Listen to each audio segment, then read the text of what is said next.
Hello students, आज पढ़ने वाले हैं सुपरपोजिशन ऑफ वेव का टॉपिक है एप्लीकेशन ऑफ बिट्स। उसके बाद न्यूमेरिकल्स पढ़ेंगे, प्रॉब्लम सॉल्व करेंगे। ठीक है, वो भी इजी मेथड से। तो ये पूरा वीडियो देखना है। पिछली वीडियो में सोनोमीटर देखे थे। What is the meaning of sonometer, sonometer कैसा होता है, सोनोमीटर से अपन वेरिफिकेशन कर सकते हैं first law, second law, third law, law of length, law of tension and law of mass per unit length. Okay, आज पढ़ने वाले एप्लीकेशन ऑफ बीट्स। उसके बाद पिछली वीडियो में अपन ने बिट्स फ्रीक्वेंसी लेते हैं, what is the meaning of beats, beats क्या होता है। उसके बाद फ्रीक्वेंसी ऑफ बीट्स क्या होती है, then what is the expression of the frequency of beats, it is equal to the difference of the frequency of two waves. Okay, then तो application of beats. अब एप्लीकेशन ऑफ बीट्स में first application देखते हैं। First application जैसे क्या होता है कि the phenomena of the beats used to tune the musical instrument. जो भी म्यूजिकल इंस्ट्रूमेंट है वो क्या करते हैं, ट्यूनिंग करते हैं। ट्यूनिंग यानी जो म्यूजिकल इंस्ट्रूमेंट की जो फ्रीक्वेंसी है और उसकी नेचुरल फ्रीक्वेंसी बोलेंगे, दोनों का डिफरेंस क्या करते हैं, जीरो करते हैं, जब तक वो जीरो नहीं होता। इसका मतलब क्या कि उसमें जो साउंड जो प्रोड्यूस होता है, it is the loudness sound, अच्छा साउंड प्रोड्यूस होता है, तो उसको ट्यून करते हैं म्यूजिकल इंस्ट्रूमेंट। सेकंड एप्लीकेशन देखते हैं कि जैसे radar, first second radar, Doppler radar भी बोल सकते हैं। ओके, तो सेकंड एप्लीकेशन है बीट्स का रडार। अब रडार क्या होता है, ठीक है। सबसे पहले देखते हैं कि what is the Doppler effect, क्योंकि डॉपलर रडार है। तो डॉपलर इफेक्ट क्या होता है, जैसे अगर सोर्स है, it is produce a sound, और ऑब्जर्वर यानी अपन खुद। ओके, तो when the are the apparent change in the frequency,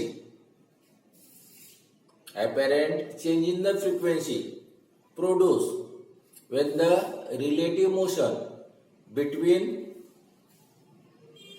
relative motion of the source or observer are both। एक तो सोर्स मूवेबल है, ऑब्जर्वर फिक्स है, ऑब्जर्वर मूवेबल है, source fixed है, या both are moving, it is moving towards each other, या approaches और it is away from each other. Okay, तो उसमें जो फ्रीक्वेंसी जो ऑब्जर्वर जो ऑब्जर्व करता है, it is the apparent change in frequency, उसको एपरेंट चेंज इन फ्रीक्वेंसी बोलेंगे। It is the Doppler effect, उसको बोलेंगे डॉपलर इफेक्ट। जैसे एग्जांपल अगर लेते हैं कि जैसे आप अगर साइकिल से आ रहे, एक दुकान है, म्यूजिकल इंस्ट्रूमेंट का दुकान है, वहां पे कुछ जैसे अगर गाने वगैरह चालू है, तो आप जैसे दूर से अगर आते हो तो जो साउंड प्रोड्यूस होता है, यानी दुकान जो इलेक्ट्रिकल दुकान है, ओके, वो रेस्ट है, और आप ऑब्जर्वर है, जो ऑब्जर्व आप हियर यानी सुनते हो। ओके, तो आप अगर जैसे जैसे दुकान के पास आते हो, वैसे वैसे क्या होता है, गाने की जो इंटेंसिटी है वो बढ़ती जाती है, इंक्रीज होती है, बराबर। दुकान के पास आने के बाद क्या होता है, मैक्सिमम, और जैसे दुकान से आप दूर जाते हो तो जो गाने की जो इंटेंसिटी रहती है वो कम होती है।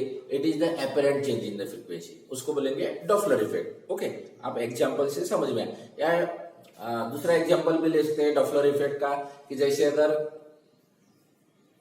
आप अगर रेलवे स्टेशन के प्लेटफॉर्म पे खड़े हो, और किसी को आपने, जैसे मेहमान है या कोई ट्रेन से जाने वाला है, उसको आपने वहां तक पहुंचा दिए, तो वहां पे अगर प्लेटफॉर्म पे अगर खड़े हो तो क्या होता है कि जैसे अगर ट्रेन आती है, ओके, तो उसका जो हॉर्न रहता है, विशल जो रहती है, वो सुनाई देती है। जैसे जैसे वो नजदीक आती है प्लेटफॉर्म की, वैसे वैसे उसकी जो साउंड है, जो विशल का जो साउंड रहता है, सीटी जो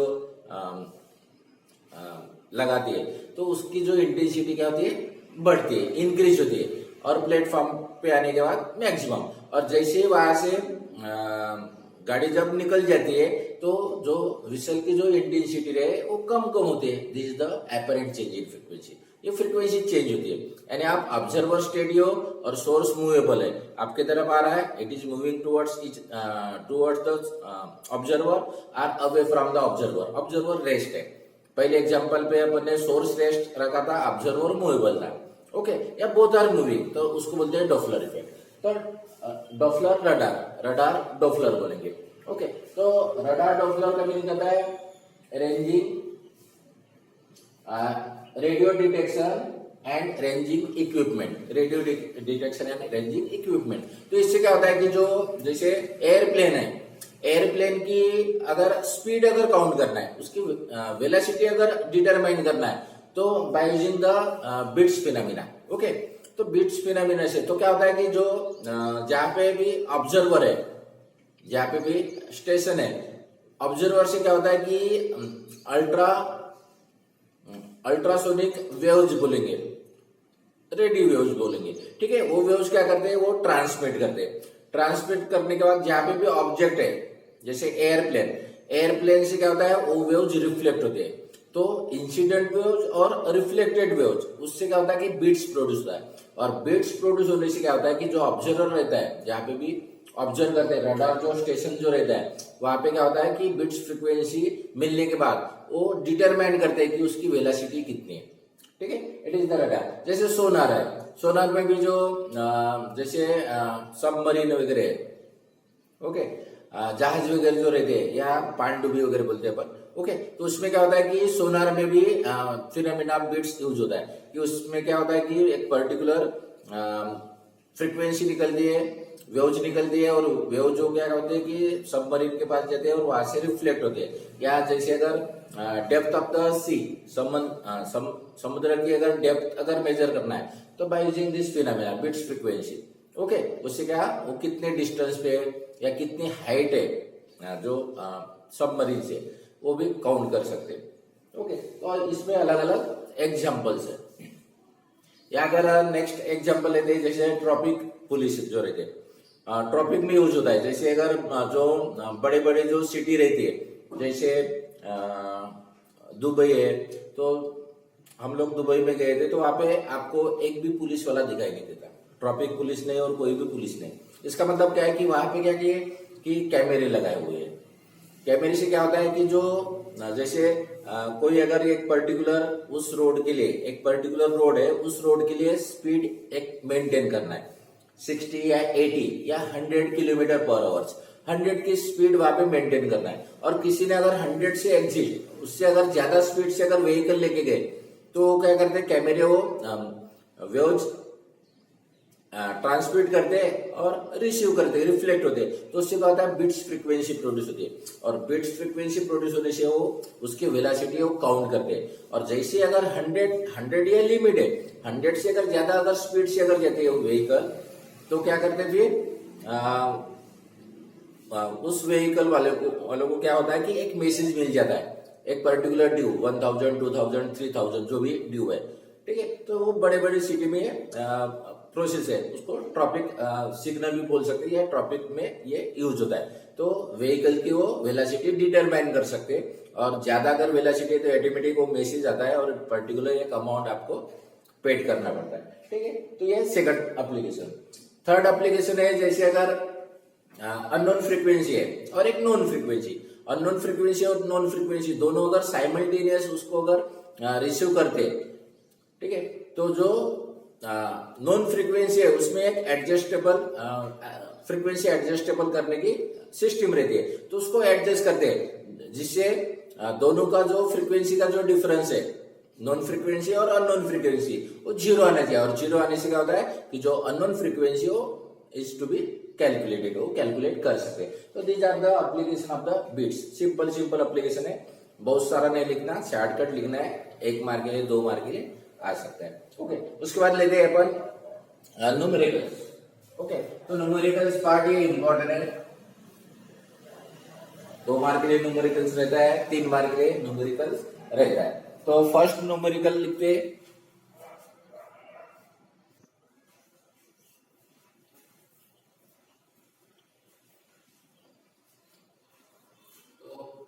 फर्स्ट प्रॉब्लम है सुपरपोजिशन ऑफ वेव का। ओके, तो ये क्वेश्चन नंबर 2 में 5th नंबर है, आप टेक्स्ट बुक में आप देख सकते हो। ओके, तो क्वेश्चन नंबर 2 में 5th नंबर क्या दिया है, the amplitude of A wave is represented by,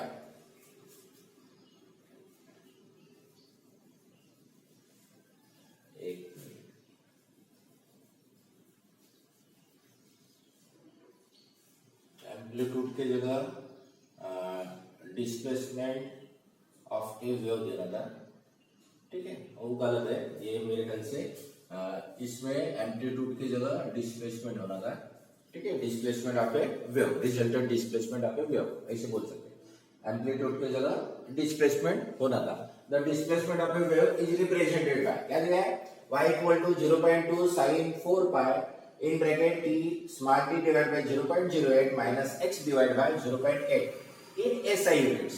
SI unit CGS unit में दिया रहता है, तो SI यूनिट अगर दिया है तो SI यूनिट्स में आप जो क्वांटिटी यहाँ पे दिए हुए वो आपको कंसीडर करना है। फाइंड क्या करना है, वेवलेंथ फाइंड करना है, frequency and amplitude of the wave. Okay, ये प्रॉब्लम है। अब गिवन में लिखिए, गिवन में इक्वेशन है, आप वेवलेंथ, फ्रीक्वेंसी और एम्पलीट्यूड फाइंड करना है, तो गिवन में क्या है, इक्वेशन दिया हुआ y equal to 0.2 sin 4 pi in bracket t by 0.08 minus x divided by 0.8 y equal to, अब जो गिवन जो इक्वेशन जो रहता है, it is the equation of simple harmonic progressive wave. Okay, तो सिंपल हार्मोनिक प्रोग्रेसिव वेव, और यहाँ पे माइनस साइन है, तो waves travels in the positive direction of X axis. Okay, तो y इक्वल टू, इसको स्टैंडर्ड फॉर्म में लिखते हैं। अब स्टैंडर्ड फॉर्म क्या है, यहाँ पे कोई भी वैल्यू है, 0.2 है तो 0.2 साइन, यहाँ पे रहना चाहिए 2 पाई, ओके, इन ब्रैकेट। अब यहाँ पे अगर 2 पाई लिखा तो 2 ब्रैकेट को मल्टीप्लाई करते, ओके, ब्रैकेट को अगर मल्टीप्लाई करते तो यहाँ पे 2t divide by 0.08 minus 2x divide by 0.8।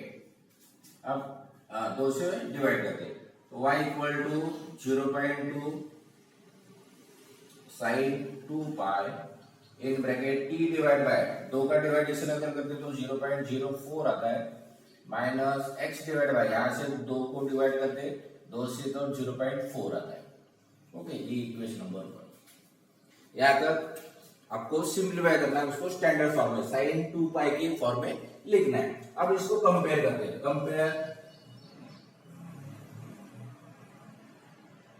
Compare it with y equal to a sine 2 pi t by capital T minus x by lambda. Okay, इसको क्या करना है, जो गिवन जो इक्वेशन है उसको कंपेयर करना है स्टैंडर्ड इक्वेशन से। ये स्टैंडर्ड इक्वेशन है, ये आपको याद करना है। ये production of the stationary wave में ये इक्वेशन आइडेंटिकल 2 इक्वेशन अपन ने यूज किए थे। ओके, तो y equal to a sin 2 pi t by capital T minus x by lambda. अब यहाँ पे देखिए, कंपेयर कीजिए, लेफ्ट में यहाँ पे y है, यहाँ पे y है, यहाँ पे 0.2 है, यहाँ पे a है। इसका मतलब क्या है कि therefore a equal to 0.2 metre एक वेव। ओके, उसके बाद देखिए साइन 2 पाई है, यहाँ पे साइन 2 पाई है, यहाँ पे t डिवाइड बाय 0.04 है, यहाँ पे t divide bye capital T। इसका मतलब कैपिटल T की वैल्यू क्या रहेंगे, 0.04, तो 0.04, यहाँ पे capital T equal to 0.04 second, ऐसा यूनिट सेकंड, ठीक है, माइनस माइनस साइन है, x है, यहाँ पे x है, और डिवाइड बाय यहाँ पे लैम्डा है, यहाँ पे 0.4। इसका मतलब क्या है कि लैम्डा की वैल्यू 0.4 मीटर। ओके, ये हमने लिखा। उसके बाद वेवलेंथ निकालना है, वेवलेंथ की वैल्यू ऑलरेडी निकल चुकी है, लैम्डा इक्वल टू 0.4 मीटर। उसके बाद फ्रीक्वेंसी, फ्रीक्वेंसी नहीं मिला। उसके बाद एम्पलीट्यूड, एम्पलीट्यूड की वैल्यू a इक्वल टू 0.2 मीटर। तो क्या निकालना है, फ्रीक्वेंसी निकालना है। तो therefore n equal to, it is the reciprocal of time period, frequency यानी रेसिप्रोकल ऑफ टाइम पीरियड। अब टाइम पीरियड की value 1 divide by 0.04 equal to, आप 100 से मल्टीप्लाई 100 से डिवाइड कीजिए तो 100 डिवाइड बाय 4 होता है। यहाँ पे 100 से मल्टीप्लाई किए तो 100, और यहाँ पे 100 से मल्टीप्लाई किए तो 4 आता है। तो 4 का डिवाइडेशन अगर करते तो 25 हर्ट्ज। ओके, तो देयरफॉर ए में क्या निकालना है, वेवलेंथ, तो यहाँ पे लिख लेंगे ए में wavelength lambda equal to 0.4 metre एक वैल्यू। बी लिखते हैं frequency, n equal to 25 hertz और c लिखते हैं amplitude a equal to 0.2 metre. Okay, ये चार वैल्यू आपको सॉरी 3 वैल्यूज आपको निकालना है, ठीक है। और जो भी न्यूमेरिकल्स रहते या थ्योरी रहते, आपको कहीं पे भी अगर डिफिकल्टी अगर आती है तो आप क्या करना, कमेंट्स कर लेना, कमेंट्स में मैसेज डाल सकते हो, या तो फिर डायरेक्टली आप ग्रुप में भी या मुझे सेपरेटली व्हाट्सएप पे आप मैसेज डाल सकते हो। ओके, जिससे आपको तो ये बहुत ही इजी प्रॉब्लम था, ठीक है, और इजी मेथड से मैंने बताया। उसके बाद नंबर नेक्स्ट लेते हैं।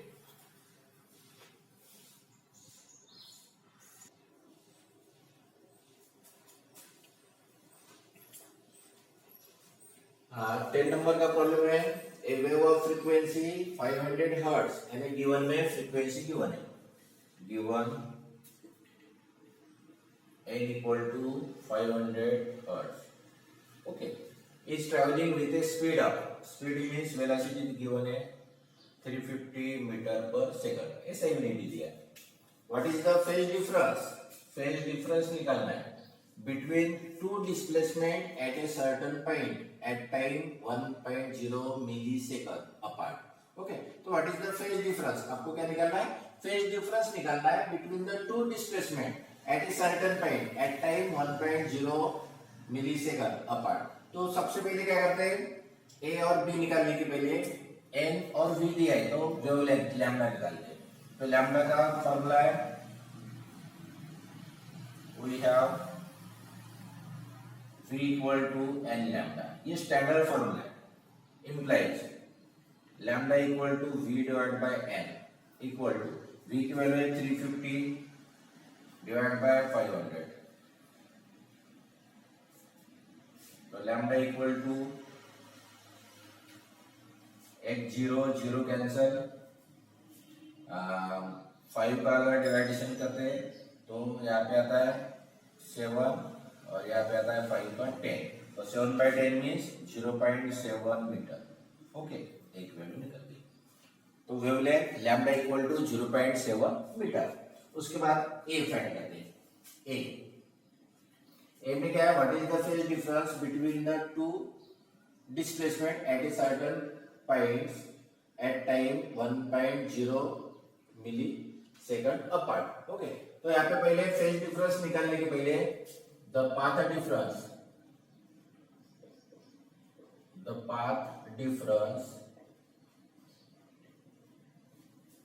is path difference is distance travel. Okay, path difference means distance travel. अब distance travel वेलोसिटी का फॉर्मूला है simple, velocity equal to displacement upon time. तो डिस्प्लेसमेंट अगर निकालना है तो d equal to v into t. Okay, velocity equal to displacement upon time और simple distance upon time magnitude के फॉर्म में।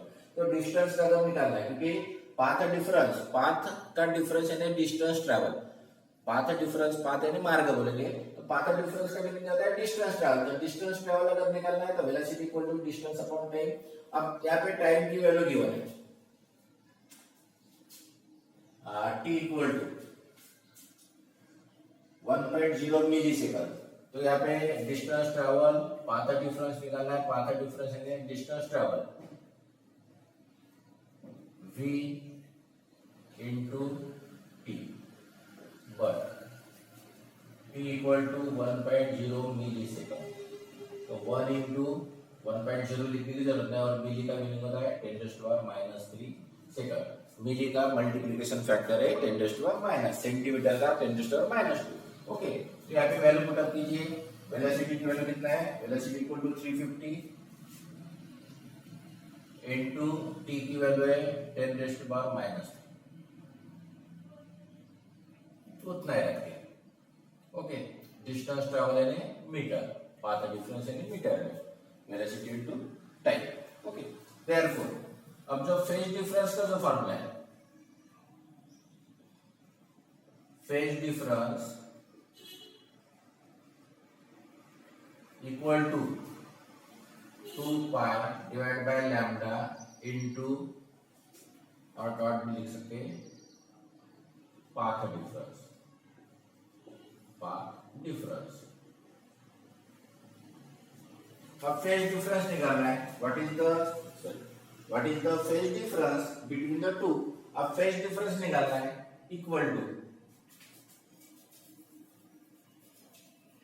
2 पाई डिवाइड बाय लैम्डा की value कितना है, लैम्डा की वैल्यू है 0.7, तो यहाँ पे लिखते हैं 0.7 इनटू पाथ डिफरेंस निकाला 350 into 10 raised to power minus, then equal to 2 pi और 2 से मल्टीप्लाई अगर करते हैं 350 को मल्टीप्लाई करते तो क्या आता है 700 pi into 10 raised to power minus 3 divide by 0.7।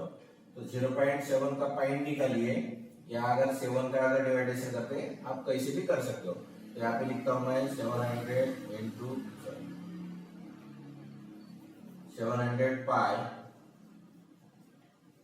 Into 10 raised to power minus 3 divide by 7 into 10 minus 1, then equal to 7 का डिवाइडेशन होता है 100 into 10 raised to power minus 1 को अगर ऊपर लेके गए तो +1 -3 +1 होता है -2।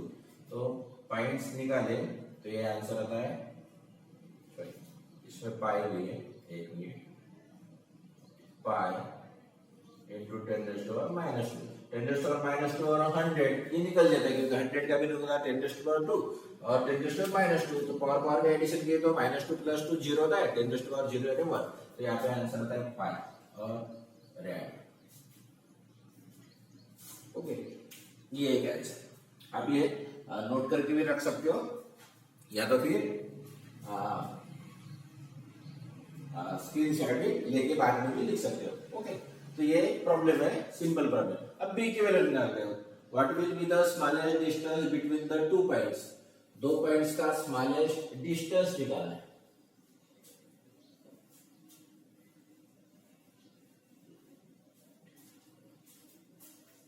बी, अब बी में गिवन क्या है, what will be the smallest distance between 2 points which are 45 degree out of phase at an instant of time, यानी दोनों में फेज डिफरेंस कितना है 45। तो यहाँ पे लिखते हैं phase difference,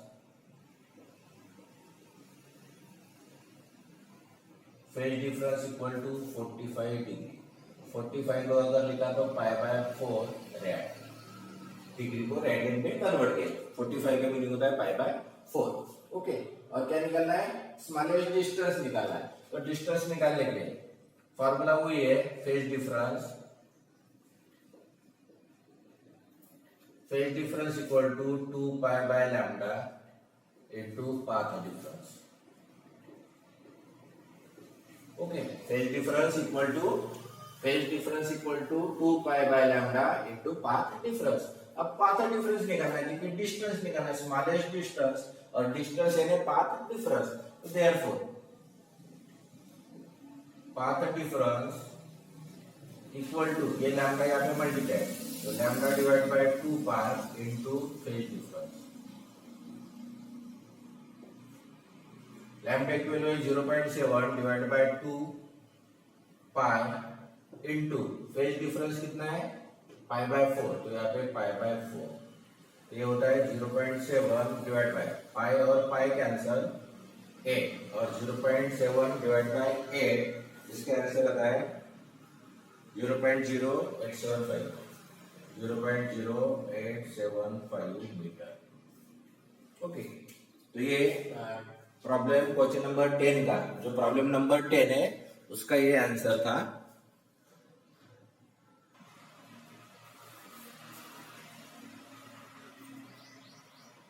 next yellow number क्या दिया है, a sound waves in a certain fluid means it is gas और लिक्विड, ठीक है।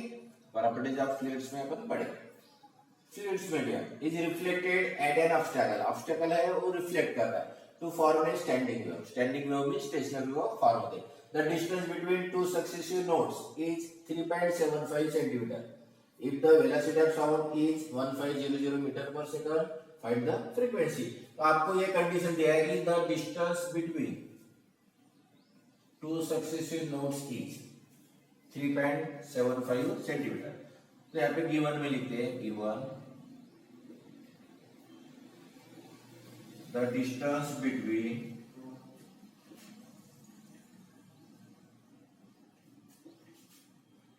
Two successive nodes equal to 3.75 centimetre. ये लिखते हैं 3.75 इंटू 10⁻² मीटर। सेंटी का मीनिंग होता है 10⁻²। ओके, तो ये गिवन है कि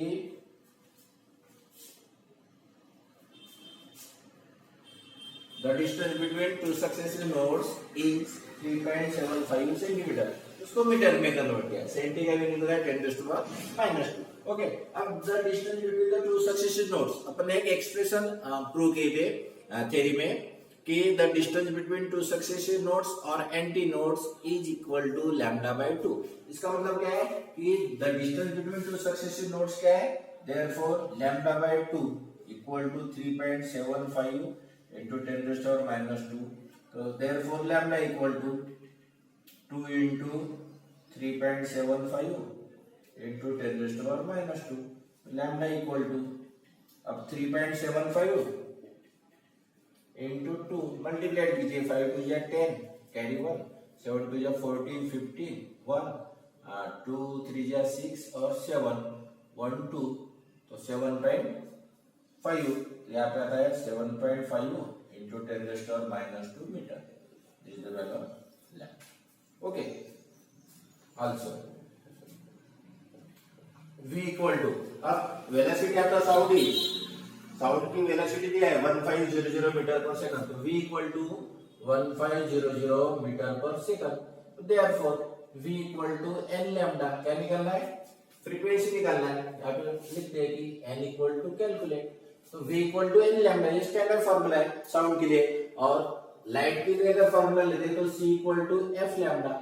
c is the velocity of light, f is the frequency and lambda is the wavelength. ये दो फार्मूले आपको, ये बेस फार्मूले, ये आपको याद रखना है। ओके, तो c v equal to n lambda. तो therefore n equal to v by lambda. तो n इक्वल टू v की वैल्यू कितना है 1500 डिवाइड बाय लैम्डा कितना है 7.5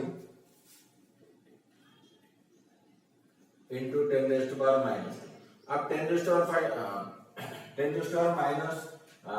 को अगर न्यूमरेटर में लिखते तो ये होता है 1500 इंटू 10⁻² होता है। डिनोमिनेटर से कोई भी टर्म अगर न्यूमरेटर में लिखते हैं तो पावर का साइन चेंज होता है, तो -2 है तो +2 होगा। और 7.5, अब 7.5 के अगर डबल कर दे ओके तो 15 होता है। इसका मतलब 7.5 का डिवाइडेशन होता है 200 टाइम्स। क्या पता है 200 इंटू 10⁻²। 200 को लिखिए 20 इंटू 10⁻³ हर्ट्ज। तो 20 और 10⁻³ का मीनिंग होता है किलो, यानी के, तो kilo hertz. Okay, n equal to 20 kilo hertz. K का मीनिंग होता है 10⁻³।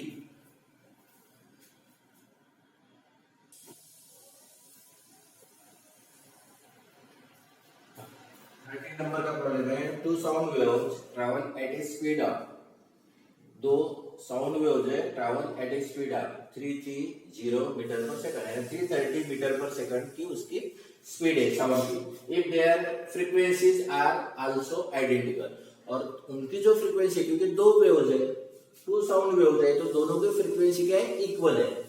If their frequencies are also identical, identical यानी they are equal, and are equal to, और उसकी जो फ्रीक्वेंसी क्या है दोनों की 540 हर्ट्ज, दोनों की फ्रीक्वेंसी इक्वल है। What will be the phase difference, क्या निकालना है आपको, फेज डिफरेंस निकालना है। Phase difference between the waves at points, कौन से पॉइंट में 3.5 मीटर फ्रॉम वन सोर्स, एक सोर्स है 3.5 मीटर पे, and 3 meters from the other, और दूसरा जो सोर्स है वो 3 मीटर पे। If the source are in phase, और दोनों सोर्स क्या है इन फेज में। तो सबसे पहले गिवन लिखते हैं गिवन में two sound waves travels at a speed of, speed means velocity दिया है 330 मीटर पर सेकंड। उसके बाद इफ देयर फ्रीक्वेंसीज तो n equal to n1 equal to n2 equal to 540 hertz. Okay, तो n equal to n1 equal to n2, n1 और n2 are the frequencies of the two sound waves. Okay, तो उसके लिए अपन ने n denoted किया। What will be the phase difference, तो phase difference निकालना है। Okay, phase difference equal to calculate. We have v equal to n lambda, lambda equal to v by n। v की वैल्यू कितना है 330 divide by n की value है 540, तो 0 0 cancel, तो लैम्डा की वैल्यू आती है 0.61। ओके, एक है। उसके बाद फेज डिफरेंस निकालने के लिए पाथ डिफरेंस मालूम होना चाहिए, तो पाथ डिफरेंस निकाल दे। Path difference, path difference equal to, अब कौन से पॉइंट से एक वेव्स एक सोर्स का पे 3.5 मीटर, तो 3.5 माइनस, और दूसरा सोर्स का पे 3 मीटर, तो 3.5 माइनस 3, तो ये आता है 0.5 मीटर। ओके, एक वेव। तो therefore phase difference equal to 2 pi by lambda into path difference, then equal to 2 pi divided by lambda की वैल्यू कितना है, lambda equal to 0.61 into path difference कितना है 0.5, तो 0.5 से अगर मल्टीप्लाई करते हैं तो 5 टू 10 यानी 1.0 यानी पाई रहता है, पाई डिवाइड बाय 0.61। तो ये अगर 0.61 का अगर रेसिप्रोकल अगर आप निकाल दो तो 1.64 पाई। ओके, और ये जो वैल्यू जो निकालते हैं कैलकुलेशन जो करते हैं उसके लिए मैंने दो वीडियोज बनाए थे लॉग टेबल के। ओके, तो लॉग टेबल के दोनों वीडियो देखिए, तो दोनों वीडियो देखने के पहले आपके पास लॉग टेबल रहना जरूरी है, क्योंकि लॉग बोर्ड में बाकी कैलकुलेटर या बाकी चीज अलाउड नहीं करते, लॉग टेबल बोर्ड वाले देते हैं। तो लॉग टेबल आप अच्छी तरह से पढ़िए, क्योंकि मैक्सिमम स्टूडेंट ने वो लॉग टेबल देखा नहीं, क्योंकि बहुत सारे लड़के रहते हैं कि उनको लॉग निकालना नहीं आता, एडिशन करना है या मल्टीप्लीकेशन करना है, कॉम्प्लिकेटेड टर्म है या स्क्वायर रूट है, तो आप देख लीजिए। ओके, तो ये क्वेश्चन नंबर 13 का आंसर था। क्वेश्चन नंबर प्रॉब्लम नंबर 14 है। 14 ये इंपॉर्टेंट है, इसमें दिया है 2 wires of the same material, 2 wire है और दोनों वायर का सेम मटेरियल है, एंड क्रॉस सेक्शन एरिया एक ही है। तो क्रॉस सेक्शन और सेम अगर मटेरियल है तो linear density mass per unit length ये इक्वल रहेगा। Okay, stress on A sonometer पे स्ट्रेस किया हुआ, one wire is loaded with 1.5 kg। ठीक है, टेंशन कितना दिया है 1.5 kg, तो one wire is loaded with 1.5 kg and another is loaded, और सेकंड जो वायर है उसको लोड किए 6 kg। Okay, the vibrating length of the first wire is 60 centimeter, first wire की जो वाइब्रेटिंग लेंथ है वो 60 सेंटीमीटर है and its fundamental frequency of vibration is the same as that of the second wire, और fundamental frequency दोनों wire की equal है। Okay, calculate vibrating length of the other wire, और सेकंड वायर की length calculate करना है। तो यहाँ पे गिवन लिखते हैं m equal to m1 equal to m2, दोनों का मास पर यूनिट लेंथ एक ही रहेगा क्योंकि सेम मटेरियल है और उसका क्रॉस सेक्शन एक ही है, इसलिए उसका मास पर यूनिट लेंथ एक ही रहेगा। ओके, मास पर यूनिट लेंथ का उसका मास इक्वल रहेगा क्योंकि सेम मटेरियल है और क्रॉस सेक्शन एक ही है, तो स्मॉल है। उसके बाद दिया है पहले वायर के लिए ये लोड किया है, इसका मतलब T1 1.5 kg को न्यूटन में नहीं भी कन्वर्ट किए तो भी चलता है, वो कट जाता है, या 1.5 kg इंटू जी लिख सकते हो आप। ओके, न्यूटन में, या डायरेक्ट भी 1.5 kg भी लिखा तो भी चलेगा। ओके, कन्वर्ट नहीं भी किया तो वो लास्ट में कैंसिल होता है। और T2 की वैल्यू है 6 kg टेंशन, kg वेट भी बोल सकते हैं, kg wait.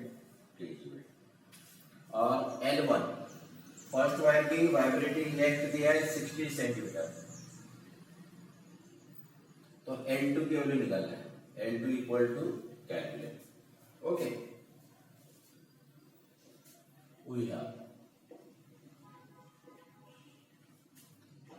N1 equal to 1/2n square root of T1 by m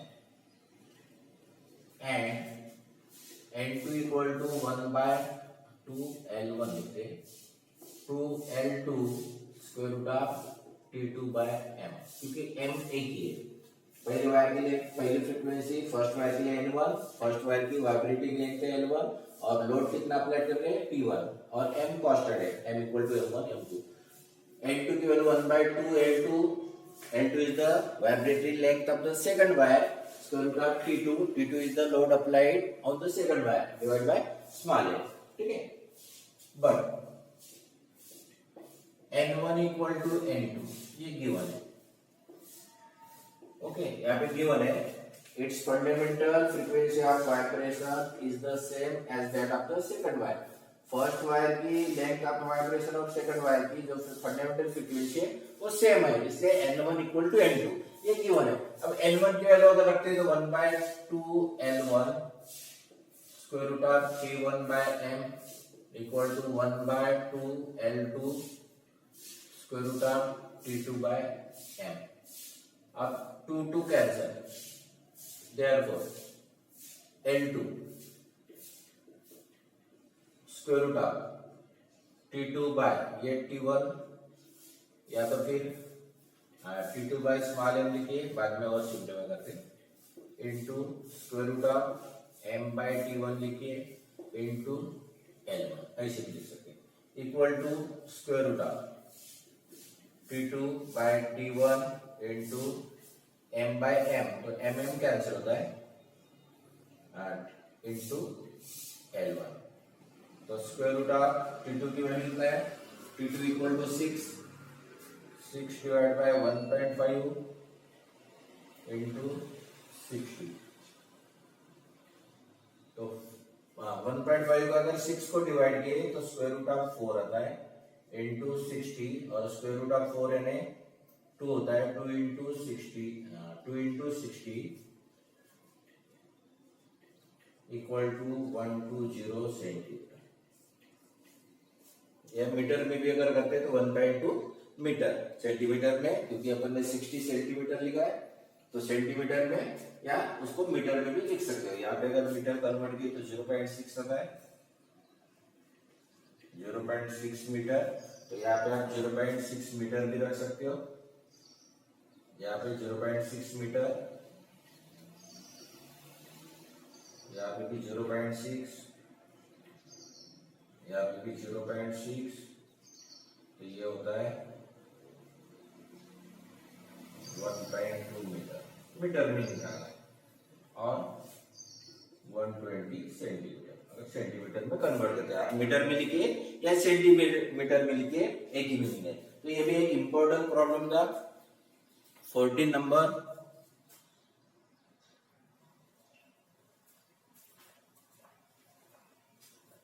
इस वीडियो का ये लास्ट प्रॉब्लम है 16 नंबर, जो 15 रहेगा थोड़ा लॉन्ग है, इसलिए अपन अगले वीडियो में, उसके नेक्स्ट वीडियो में मैं बताऊंगा। ओके, तो 16 नंबर है स्टैंडिंग वेव।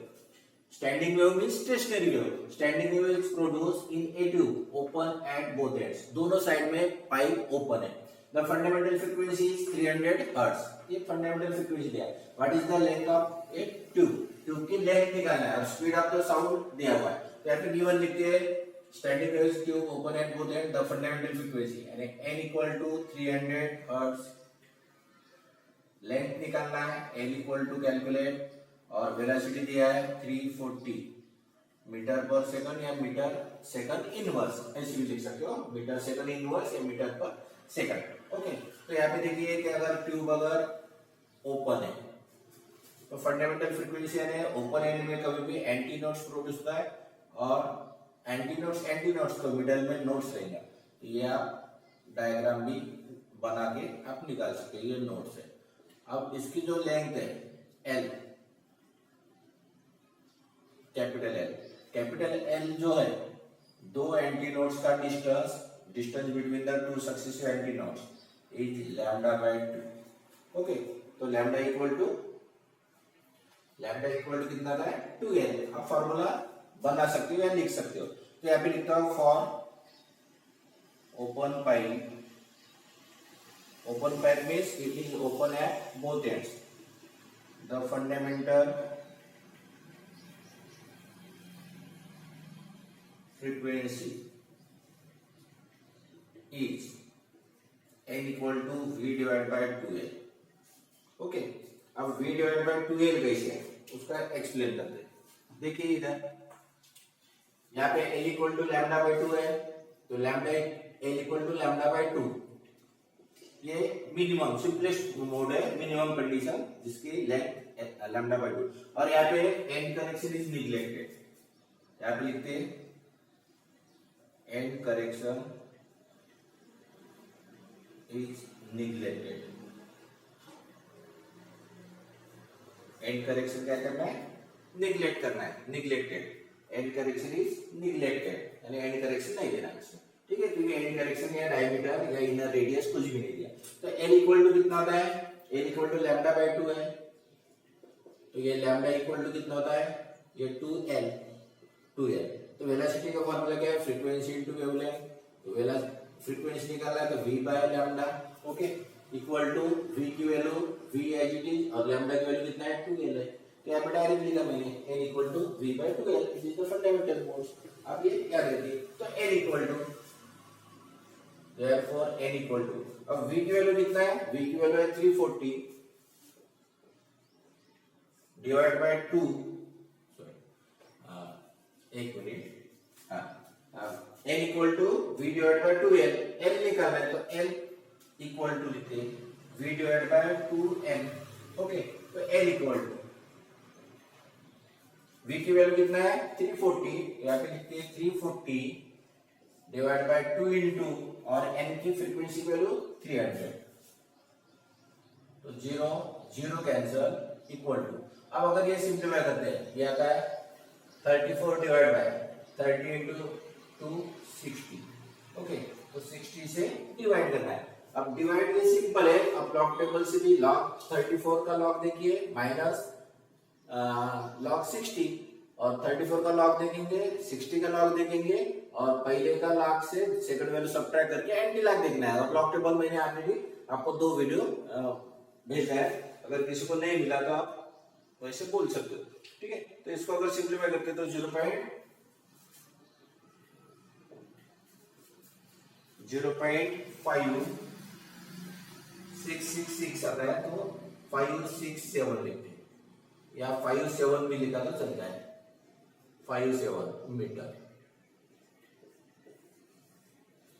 क्योंकि यहाँ पे ऐसा यूनिट दिए हुए तो 0.57 मीटर। ओके गाइज, तो आज के लिए बस इतना है, अगले वीडियो में मिलते हैं। तो जो भी न्यूमेरिकल्स या थ्योरी जो रहता है वो पूरा वीडियो देखिए और आपकी मोबाइल की जो क्वालिटी रहती है वो 360 या 480 पे रखिए, 240 पे थोड़ा दिखेगा लेकिन धुंधला दिखेगा। तो आप ये पूरा वीडियो देखिए और आप पढ़ाई कीजिए, ये लिखा के रखिए, नोट्स बनाइए। तो अगले वीडियो में मिलते हैं, गुड बाय।